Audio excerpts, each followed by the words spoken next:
Herkese merhabalar. Ağır Siklet Box kanalına hoş geldiniz. Yeni bir pazar sohbeti videosuyla yine karşınızdayım. Bir hafta boyunca ağır siklette nasıl gelişmeler oldu, son maç sonuçları ve yaklaşan maçlarla beraber sizlere bilgi vermeye çalışacağım. Tabi bu hafta pazar sohbetini biraz daha erken paylaşıyorum. Çünkü çok önemli haberler var ve yarın da işlerim olduğu için bu akşamdan sizlere bu videoyu paylaşmak istedim. Çayınızı kahvenizi aldıysanız dilerseniz hemen videoya geçelim. Daniel Dubois Anthony Joshua ile yapacağı maç için dedi ki durdurarak galibiyet, yani knockout'lu bir galibiyet tam olarak aradığım şey diye söyledi. Bu Anthony Joshua ile yapacağı maç için. Açıklamalarının tamamını buradan sizlere Türkçe'ye çevirerekten şimdi aktaracağım. Nasıl bir gerekçe olursa olsun, gereklilik olursa olsun kesinlikle kazanacağım diye söylemiş ve knockout'lu durdurarak bir galibiyet tam olarak aradığım şey diye söylemiş Sky Sports'a Daniel Dubois. Ve demiş ki güzel bir durdurarak ve böyle çok şaşalı bir galibiyet tam olarak aradığım, tam olarak istediğim şey diye söylemiş Daniel Dubois. Evet, buradan anlıyoruz ki Daniel Dubois Anthony Joshua ile yapacağı maç için gerçekten gayet motive ve bu maçı da kazanmak istiyor. IBF'in dünya şampiyonu zaten şu anda konumunda ama bu kemerini korumak istiyor.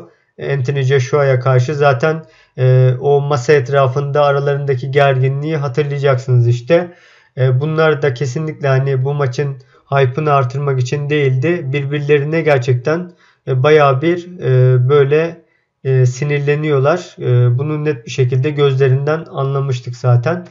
Ve Daniel Dubois da kendine inanıyor Anthony Joshua'yı yeneceğiyle alakalı. Tabi bunlar güzel duygular. Ama bakalım öyle mi olacak? Yoksa Anthony Joshua Daniel Dubois'ı tam tersi şekilde durduracak mı? Ya da Daniel Dubois bir sürpriz yapıp Joshua'yı tıpkı Andy Ruiz gibi yenmeyi başarabilecek mi? Bunları da göreceğiz. Benim şahsi düşüncem bence Anthony Joshua bu maçı sayıyla kazanacak. Zaten ben defalarca sizlere söylemiştim. Çünkü Daniel Dubois balon diye tabir ettiğim Filip Hrgovic'ten bile bir sürü yumruk aldı. Anthony Joshua kolay kolay bu kadar boşlukları affetmeyecektir. Akıllı dövüşecektir.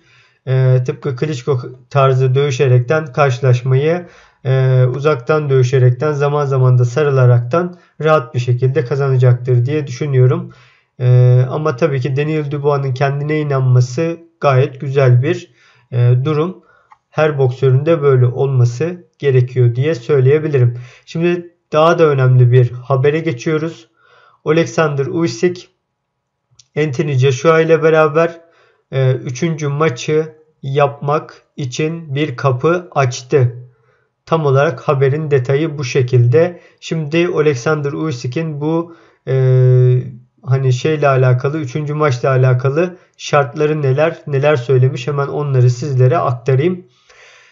Spesifik olarak demiş, herhangi bir rövanş yapmak istemiyorum ama Tyson Fury'yi ikinci defa yendiğimde ve Anthony Joshua da Daniel Dubois'ı yendiğinde tabii ki onlar 3. maçı isteyeceklerdir. Bu gayet doğaldır diye söylemiş Joshua tarafı için. Benim penceremden baktığım zaman da Joshua ile 3. maçı geri çevirmek olmaz diye, doğru olmaz diye söylemiş Oleksandr Usyk. Çünkü demiş bana 2 muhteşem fight, yani dövüş verdi Anthony Joshua demiş ve bana dünya çapında popüler olmam için Anthony Joshua yardım etti. Bunları Joshua yaptı. Yani bir nevi vefa duyuyor. Şeye karşı, Anthony Joshua'ya karşı. Diyor ki Tanrı'nın yardımıyla bunlar gerçekleşirse, yani bu durumlar, o durumları da zaten söyledik. Oleksandr Usyk'in Tyson Fury'yi yenmesi ve Anthony Joshua'nın da Daniel Dubois'ı yenmesi şartıyla 3. maça kapı araladığını söyledi. Dolayısıyla dedi ki Joshua ile 3. maça ben hazırım. Tabi bu durumlar gerçekleşirse diye bir açıklama yapmış Oleksandr Usyk. Ben bu açıklamadan aslında gayet memnun oldum. Çünkü neden? Oleksandr Usyk işte alt siklete inecek mi yoksa ağır siklette kalacak mı gibi muhabbetler vardı. Bu muhabbetlerin artık tamamen vazgeçildiğini burada görebiliriz. Çünkü biliyorsunuz Turki Alşik Joshua ile Tyson Fury'yi 2025'in ilk çeyreğinde karşı karşıya getirmeyi düşünüyordu. Şimdi Oleksandr Usyk de Joshua ile 3. maçı yapmak istediğine göre demek ki 2025'in ikinci yarısında da Oleksandr Usyk ile Anthony Joshua'nın 3. maçını görebiliriz diye söyleyebilirim. Çünkü Joshua ile Tyson Fury yani son maçlarında alacağı galibiyet veya mağlubiyetlere bakılmaksızın karşı karşıya geleceklerdi zaten. Bu cepte. Yani Joshua Dubois ile maç yaptıktan sonra kesinlikle Tyson Fury ile maç yapacak. Ama Daniel Dubois'ı yenerse de dolayısıyla Tyson Fury maçı sonrası Oleksandr Usyk ile 3. maçını yapabilir. Yani 2025 yılında Joshua Fury ve Joshua Usyk 3. maçını görme ihtimalimiz yüksek. Buradan dediğim gibi anlıyoruz ki Oleksandr Usyk artık alt siklete düşmek gibi kafasında bir düşünce kalmamış. Tamamen ağır siklette biraz daha devam etmek istediğini buradan anlıyoruz. Çünkü alt siklete inecek olsaydı böyle bir açıklama yapmazdı. Kaldı ki zaten Anthony Joshua çok yüksek bir ihtimalle Daniel Dubois'ı yenecektir. Çünkü Oleksandr Usyk Daniel Dubois ile maç yaptı. Kimin kazanacağını az buçuk tahmin edebiliyor. Dolayısıyla böyle bir açıklama yaptı. Dolayısıyla Anthony Joshua Daniel Dubois'ı geçer diye düşünelim. Oleksandr Usyk Tyson Fury maçı da zaten Tyson Fury'nin köşesi değişmeyecek. Yine aynı şekilde gelecek Tyson Fury. Bu maçı da bana göre yine Oleksandr Usyk kazanacağı için dolayısıyla Joshua ile Oleksandr Usyk'in 3. maçını görebileceğiz. 2025'in 3. çeyreğinde. Yani bunun olma ihtimali çok çok yüksek olduğunu tekrardan sizlere söylemiş olayım. Ben beklemiyordum böyle bir şey. Ama Oleksandr Usyk tamamen ben bu maça hazırım diye bir açıklama yaptı. Joshua zaten Tyson Fury ile maç yaptıktan sonra eminim ki Oleksandr Usyk ile tekrardan dövüşme planları da yapabilir. Çünkü kim istemez ki, yani kim tekrardan bütün kemerlerin ortada olduğu bir maça kim çıkmak istemez ki?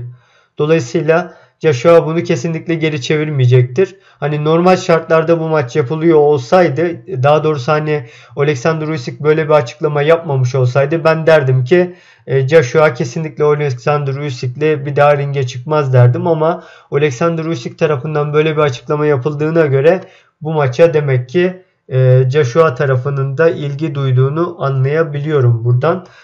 Tabii ki buradaki şart koştuğu detaylar da sözleşmelerinde yazıyor da olabilir. Bir ön sözleşme imzalamış da olabilirler. Çünkü böyle şeyler genellikle bu şekilde işliyor. Demek ki buradan anladığımız kadarıyla Joshua Daniel Dubois'ı yenerse ve Oleksandr Usyk de Tyson Fury'yi yenerse, ki yenecektir iki tarafta, Oleksandr Usyk Joshua 3 maçını görebiliriz 2025'in ikinci yarısında diye söyleyebilirim. Evet, bu haftaki detaylar bu şekildeydi. 2 önemli haber vardı. Bunları da size aktarmaya çalıştım. Kanalımıza hala abone değilseniz lütfen abone olmayı ve arkadaşlarınızla da paylaşmayı unutmayın. Sizlerin sayesinde ilerliyoruz çünkü. Lütfen desteklerinizi esirgemeyin. Anketlerimize katılmayı unutmayın diye tekrardan hatırlatıyorum. Bir sonraki videomuz zaten Aslanbek Makhmudov Guido Vianello maçının analiz videosu olacak. Bu maçta 18 Ağustos sabahı olacak. Bunu da tekrardan hatırlatayım. Evet, bir sonraki videoda görüşmek üzere. Kendinize iyi bakın.